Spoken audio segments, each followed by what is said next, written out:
এটা কন্ট্রোল করুন, খুব অসুবিধা হচ্ছে কিন্তু এটা तो একটু কন্ট্রোল हम করুন क्या আপনারা। चाहते? आजादी, है हक हमारी, आजादी, है जान से प्यारी, आजादी, है प्यारी प्यारी, आजादी, जो तुम न दोगे, आजादी, जो तुम न दोगे, आजादी, हम लड़के लेंगे, आजादी, हम छीन के लेंगे, आजादी, हम लेके रहेंगे। आजादी, अब कोई बोलो, आजादी, हम लेके रहेंगे। आजादी, है हक हमारी, आजादी, है जान से प्यारी, आजादी, वो गरीबी से, आजादी, वो भूखमारी से, आजादी, पूंजीवाद से आजादी, हम लेके रहेंगे। आजादी, कुछ भी कर लो, आजादी, हक हमारी आजादी, छीन के लेंगे। तो तुम गोली से बुला लो, आजादी, जेल में डालो, आजादी, हम नहीं डरेंगे, आजादी, हम नहीं झुकेंगे, आजादी, हम लेके रहेंगे। आजादी, तुम कुछ भी कर लो, आजादी, हक हमारी आजादी, लड़के लेंगे। आजादी, कोई बोलो, आजादी, जोर से बोलो, आजादी, शान से बोलो। आजादी।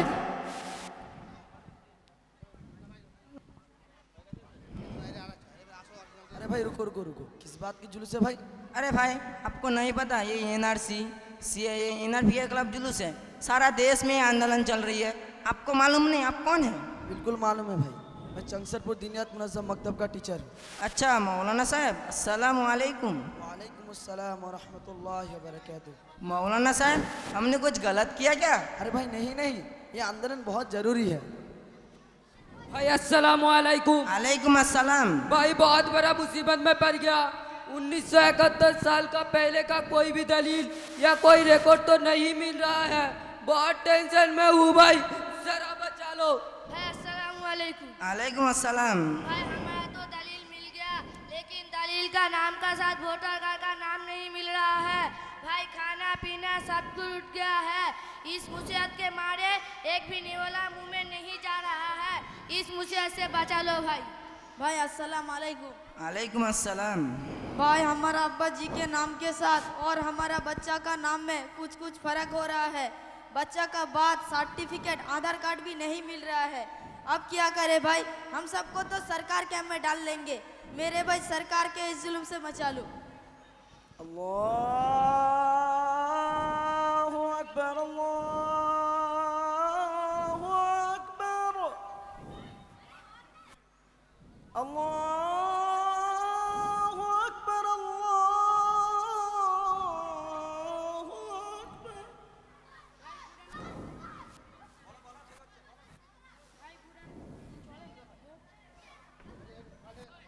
भाई बुरा ना मानू तो एक बात बताऊं, हाँ भाई बताइए।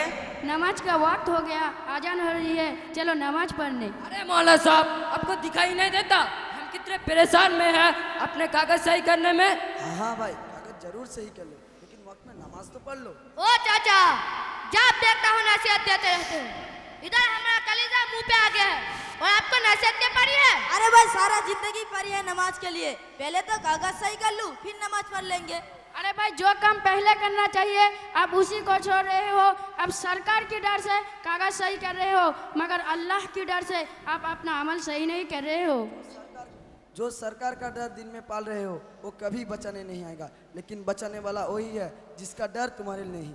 हाँ, वो सिर्फ और सिर्फ अल्लाह ही है।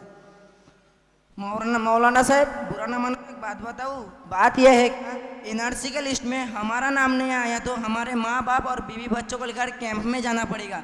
इस बात की फिक्र है भाई। हाँ मौला साहब, एनआरसी के लिस्ट में हमारा नाम ना आया तो हमारा घर जमीन जायदाद सब कुछ छीन लिया जाएगा, फिर हमारा क्या होगा बताइए। अरे भाई ईमान तो मजबूत कर लो, अभी भी वक्त है। आप बताइए, डिटेंशन कैंप किया जहन्नम से ज़्यादा खौफनाक है? जहन्नम के अजब से ज़्यादा जुल्म है हुआ? मरने के बाद क्या घर जमीन जायदाद साथ लेके जाओगे? अगर आप एनआरसी के डर से सरकार को फरियाद करो तो नहीं सुनेंगे, मगर जहन्नम के डर से अगर अल्लाह को बुलाओगे तो अल्लाह बेशक सुनेंगे। अरे मौलाना साहब बात यह है कहाँ, अरे मौलाना साहब बात यह है कहाँ, ये हुकूमत तो उनकी है, पुलिस मिलिट्री भी उनकी है, वो जो चाहे कर सकते हैं। हमारे पास तो कुछ भी नहीं है भाई। अरे भाई डरो मत, जिस जालिमों के बात आप लोग कर रहे हो उनको बनाने वाला अल्लाह ही उनके साथ नहीं, और आप लोग उसी जालिमों से डरे हो। इसको बनाने वाला अल्लाह हमारे साथ है। जैसे अल्लाह कुरान में फरमाया इन्नल्लाह माअना, अल्लाह हमारे साथ है। अल्लाह ने कुरान पाक में सूरह इब्राहिम के आयत नंबर 13 में फरमाते हैं वलनुस्किनन्नकुमुल अर्ज़ मिन बादिहिम ज़ालिका लिमन ख़ाफ़ा मक़ामी व ख़ाफ़ा वईद। मतलब काफिरों ने रसूल सल्लल्लाहु अलैहि वसल्लम से कहा कि हम तुम्हें तुम्हारी देश तुम्हारी जमीन से निकाल देंगे, अगर बचना है तो हमारे धर्म में आ जाओ। और तभी अल्लाह ने कहा हम जालिमों को ख़त्म कर देंगे।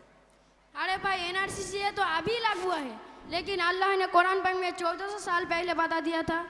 इसके बाद अल्लाह ने वही सूरह इब्राहिम के आयत नंबर 14 में खुशखबरी देते हैं कि बिस्मिल्लाहिर्रहमानिर्रहीम वस्तफ्तहू व खाबा कुल्लु जब्बारिन अनीद। मतलब हम तुम्हें तुम्हारी जमीन पर आबाद रखेंगे, लेकिन उसके लिए तुम्हें ईमान पर कायम रहना होगा और अल्लाह की अज़ाब से डर कर गुनाहों से दूर होना होगा। तो मौलाना साहब आप बताइए कैसे अल्लाह को राजी किया जाएगा? चलो भाई, पहले हम अपने अमल और ईमान मजबूत कर लेते हैं। हम ईमान में तरक्की करेंगे इंशाअल्लाह। हम अल्लाह के हुक्म मुताबिक चलेंगे इंशाअल्लाह। अल्लाह के हुक्म मुताबिक चलेंगे इंशाअल्लाह। आज कायम करेंगे इंशाअल्लाह। रोजा रखेंगे इंशाअल्लाह। नबी के पैरवी करेंगे इंशाअल्लाह। जज़ाकल्लाहु खैरन। अस्सलामु अलैकुम व रहमतुल्लाहि व बाराकातुहू। ওয়ালাইকুম দাঁড়াও দাঁড়াও তোমার দাঁড়াও দাঁড়াও। বাবু তোমরা সব কোথায় থাকো? সব কোথায় বাড়ি তোমাদের? চনসরপুরে বাড়ি? জি। এগুলো শিখেছো কোথায়? চনসরপুর দিনিয়াত মুনাজ্জাম মাকতাব। এগুলো এর আগে কোথায় জানতে না তো এগুলো নাকি? না জানতাম না।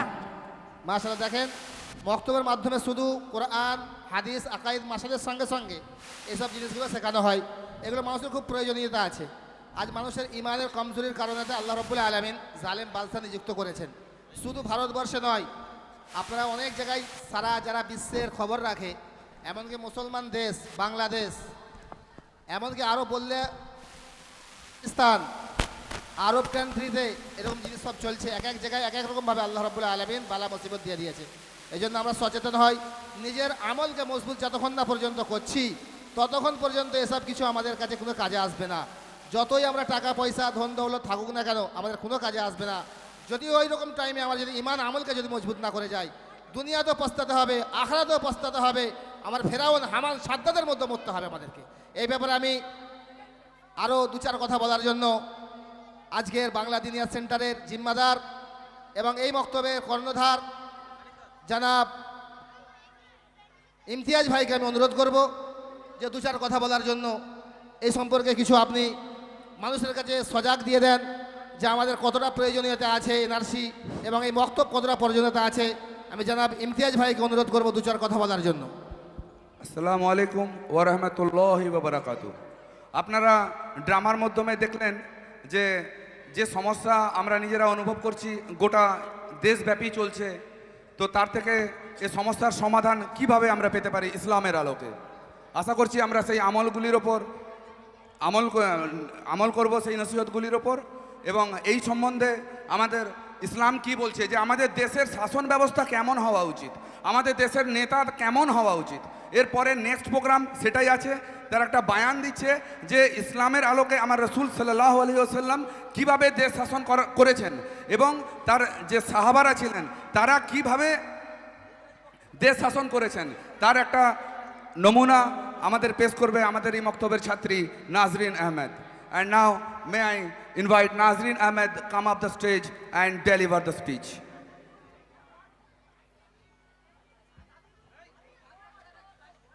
Thank you for the introduction, sir. Assalamu alaikum and very good evening to all wonderful people. I am Nazreen Ahmed and going to talk about the ideal leader and good governance. The enemies of Islam in Makkah were very cruel. When Prophet Muhammad, peace be upon him, conquered Makkah, and the companions in the followers of Prophet Muhammad, peace be upon him, captured all the enemies and brought them to Prophet Muhammad, peace be upon him, with slogans Al-Yawmul Yawmul Malhama, which means it is the day to take revenge from the enemies. It is the day to kill the enemies. The enemies is those people who tortured the Prophet Muhammad, peace be upon him, when he was in Makkah. The enemies is those people who abused the Prophet Muhammad, peace be upon him, when he was in Makkah. The enemies is those people who compelled the Prophet Muhammad, peace be upon him, and companions to leave Makkah. The enemies is those people who poisoned his food. The enemies is those people who surround the Prophet Muhammad, peace be upon him, and even try to kill him. And see, our Prophet Muhammad, peace be upon him, reacted and responded to slogans of the companions. Our Prophet Muhammad, peace be upon him, said, Al-yawmu liyawmul marhama, which means it is the day to show mercy upon the enemies. It is the day not to torture the enemies. It is the day to forgive the enemies. Such a compassionate and forgiving leader, our Prophet Muhammad, peace be upon him, was. Why body dies when a good leader dies? Because the leader did not have confidence in his own team members. The leadership doesn't last long, and the Prophet Muhammad, peace be upon him, had no such loopholes.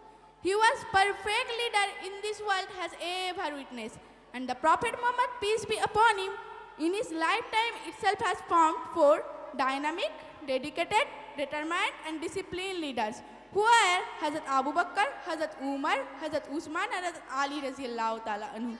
Now, I would like to put light upon the very efficient and good leadership skill of one of the companions of Prophet Muhammad, peace be upon him. He was Hazrat Umar Raziyallahu Ta'ala anhu.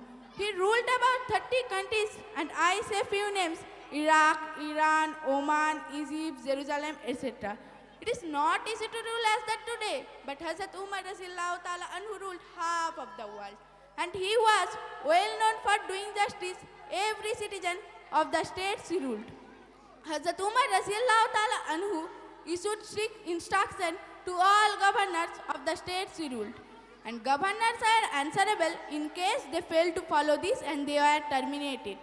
The 6 instructions of good governors issued by Hazrat Umar Raziyallahu Ta'ala anhu were: first, not to wear fashionable clothes; second, not to eat delicious food, which means not to eat various food at the same time; third, to let the common people have easy access to concerned people at a office; fourth, to let the office function 24 hours in a day; fifth, to attend the funeral ceremony of the citizen of the states he ruled; sixth, to visit the people who are sick and ill. Is there any leader in this world who own clothes with patches on that? Is there any leader in this world who carried cans of drinking water for poor women and widows?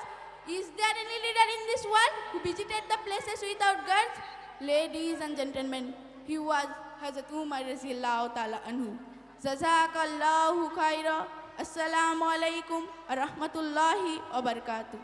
মাশাআল্লাহ, আলহামদুলিল্লাহ, জাযাকাল্লাহ। আমরা শুনছিলাম ইংরেজি speech about ইসলামের শাসন ব্যবস্থা ইসলামের দৃষ্টিতে কেমন হওয়া উচিত। বিভিন্ন কোরআন ও হাদিসের আলোকে হযরত ওমর রাদিয়াল্লাহু তাআলা, হযরত আলী, হযরত ওসমান গনি রাদিয়াল্লাহু তাআলা শাসন ব্যবস্থা কেমন ছিল, তিনারা যখন প্রেসিডেন্ট ছিলেন, তিনারা যখন গভর্নর ছিলেন মক্কার বুকে, আরবের বুকে, তিনারা কিভাবে ইসলামিক শাসন ব্যবস্থা রাষ্ট্র কায়েম করেছিল আমরা ইংরেজি বক্তব্যের মধ্যে শুনেছি। নাও I will request the student he come stage and deliver speech in about this situation in this translate in Bengali. আমি আহ্বান জানাবো মক্তবের ছাত্রীদের যারা এই ইংরেজি বক্তব্যটা শুনলেন সেটা এখন বাংলাতে তার তাৎক্ষণিক সারমর্ম আমরা অনুরূপভাবে শুনবো ইনশাআল্লাহ। আমি আহ্বান জানাচ্ছি যারা এই বক্তব্যটা করবে, অর্থাৎ ইসলামের দৃষ্টিতে কেমন শাসন ব্যবস্থা হওয়া উচিত। আমি এই সম্বন্ধে মানিকদার কাছে আরো 2-1 কথা বলবো যে আপনি এইভাবে অক্লান্ত প্রচেষ্টা এবং মেহনতের মাধ্যমে আপনি আপনার বক্তব্যের ছাত্রীদেরকে এইভাবে তৈরি করেছেন, তাতে আপনার কতটা সময় ব্যয় হয়েছে, আপনার শারীরিক দিক থেকে mentality, physically and economic level সব দিক থেকে আপনার হয়তো একটু অবক্ষয় হয়েছে, হয়তো একটু মানের এটা গুণগত আপনার যেটা মানে মেহনত সব দিক থেকেই আপনার একটু কষ্ট হয়েছে, সেটাতে আপনি কেমন মনে করছেন মানিকদা? আপনি যে এইভাবে প্রচেষ্টা করে একটা মেয়েকে বা আপনার ছাত্রীকে তৈরি করেছেন, তাতে আপনার কতটা মেহনত, আপনি কি প্রকার মেহনত করেছেন, তাতে হয়তো আপনার বিজনেসের, আপনার পারিপার্শ্বিক পরিবারের হয়তো ক্ষতি হয়েছে, সেটা সম্বন্ধে 1-2 কথা জাস্ট শর্টকাট। মাশাআল্লাহ, অসুবিধা তো কিছুই হয়নি, আলহামদুলিল্লাহ। দিনের কাজে থেকে আল্লাহ দুনিয়াতেও কামিয়াবি দিয়েছে, আলহামদুলিল্লাহ। এখন বাংলায় যে স্পিচটা আপনারা বাংলায় শুনলেন, ইংরেজিতে শুনলেন, তারই বাংলা অনুবাদ করে শোনাচ্ছে আমাদেরই মক্তবের ছাত্রী জুবেদা, মেহেদি এবং সেরিনা। তোমরা স্টেজে চলে এসো।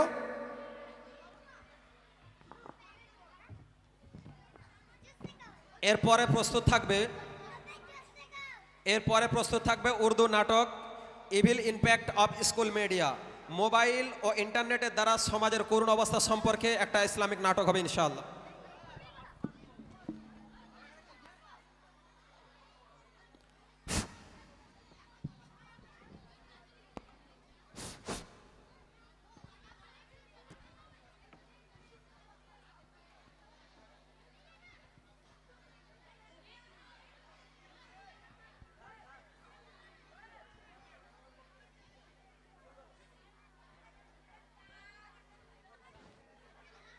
স্যার পরিচয় দেওয়ার জন্য আপনাকে অনেক ধন্যবাদ।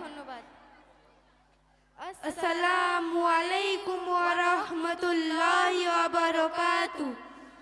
সম্মানীয় অতিথি ও বিচারক মণ্ডলী, অভিভাবক বৃন্দ ও দর্শক মণ্ডলী, সবাইকে আন্তরিক প্রীতি ও শুভেচ্ছা। আমি সাইনা ফরহাদ ফ্রম মল্লিকপাড়া অনন্তপুর বাণীনিকেতন উচ্চ বালিকা বিদ্যালয়ের ক্লাস 9 এর ছাত্রী। আমি মেহেদি খাতুন ফ্রম মল্লিকপাড়া অনন্তপুর বাণীনিকেতন উচ্চ বালিকা বিদ্যালয়ের ক্লাস 7 এর ছাত্রী। আমি জাবেদা সুলতানা ফ্রম মল্লিকপাড়া অনন্তপুর বাণীনিকেতন উচ্চ বালিকা বিদ্যালয়ের ক্লাস 7 এর ছাত্রী। আজ আমরা আপনাদের সামনে তুলে ধরব ইসলামের আলোকে দেশের আদর্শ নেতা এবং সুশাসন ব্যবস্থা কেমন হওয়া উচিত। আজ থেকে প্রায় 1400 বছর আগে মক্কায় ইসলামের শত্রুরা ছিল ভীষণ নিষ্ঠুর। যখন আমাদের প্রিয় নবীজি মুহাম্মদ সাল্লাল্লাহু আলাইহি ওয়াসাল্লাম মক্কা বিজয় করলেন, তখন সাহাবীরা ওই শত্রুদের একে একে করে নবীজি মুহাম্মদ সাল্লাল্লাহু আলাইহি ওয়াসাল্লামের নিকট হাজির করলেন এবং স্লোগান দিতে লাগলেন আল-ইয়াউমুল ইয়াউমুল মালহামা, অর্থাৎ আজকেই শত্রুদের কাছ থেকে প্রতিশোধ নেওয়ার দিন, আজকেই তাদের হত্যা করার দিন। শত্রু অর্থাৎ সেই মানুষরা যারা নবীজি সাল্লাল্লাহু আলাইহি ওয়াসাল্লামকে নির্যাতন করত যখন তিনি মক্কায় ছিলেন। শত্রু অর্থাৎ সেই নির্বোধরা যারা নবীজি সাল্লাল্লাহু আলাইহি ওয়াসাল্লামকে গালাগাল দিয়েছিল যখন তিনি মক্কায় ছিলেন। শত্রু অর্থাৎ সেই পাপীরা যারা নবীজি মুহাম্মদ সাল্লাল্লাহু আলাইহি ওয়াসাল্লামকে মক্কা থেকে তাড়িয়ে দিয়েছিল। শত্রু অর্থাৎ সেই ইতরা যারা নবীজি সাল্লাল্লাহু আলাইহি ওয়াসাল্লামের খাবারে বিষ মিশিয়ে দিয়েছিলেন। শত্রু অর্থাৎ সেই নিষ্ঠুরা যারা নবীজি সাল্লাল্লাহু আলাইহি ওয়াসাল্লামকে বন্দী করে রেখেছিল এবং হত্যার চেষ্টা করেছিল। এবারে দেখুন আমাদের প্রিয় নবীজি মুহাম্মদ সাল্লাল্লাহু আলাইহি ওয়াসাল্লাম সাহাবীদের সেই স্লোগানের প্রত্যুত্তরে বলেছিলেন আল-ইয়াউমুল ইয়াউমুল মালহামা, অর্থাৎ আজকে শত্রুদের দয়া দেখাবার দিন, আজ ওই শত্রুর উপর অত্যাচার না করার দিন, আজ ওই শত্রুদের ক্ষমা করার দিন। আমরা কি বোঝাতে পারলাম আমাদের প্রিয় নবীজি মুহাম্মদ সাল্লাল্লাহু আলাইহি ওয়াসাল্লাম কেমন করুণাময় ও ক্ষমাশীল নেতা ছিলেন? একজন ভালো নেতা মারা গেলে কেন তার দেহটি মারা যায়? কারণ সেই নেতা নিজের দলের সদস্যদের প্রতি আস্থা ছিল না, যে কারণে এই রকম নেতৃত্ব বেশি দিন স্থায়ীও হয় না। কিন্তু আমাদের নবীজি মুহাম্মদ সাল্লাল্লাহু আলাইহি ওয়াসাল্লামের নেতৃত্বে কোনোই খুঁত ছিল না। তিনি ছিলেন নিখুঁত নেতা, সারা পৃথিবী তার সাক্ষী আছে। মুহাম্মদ সাল্লাল্লাহু আলাইহি ওয়াসাল্লাম সাহাবীদের তার জীবদশায় নিজেই গঠন করেছিলেন।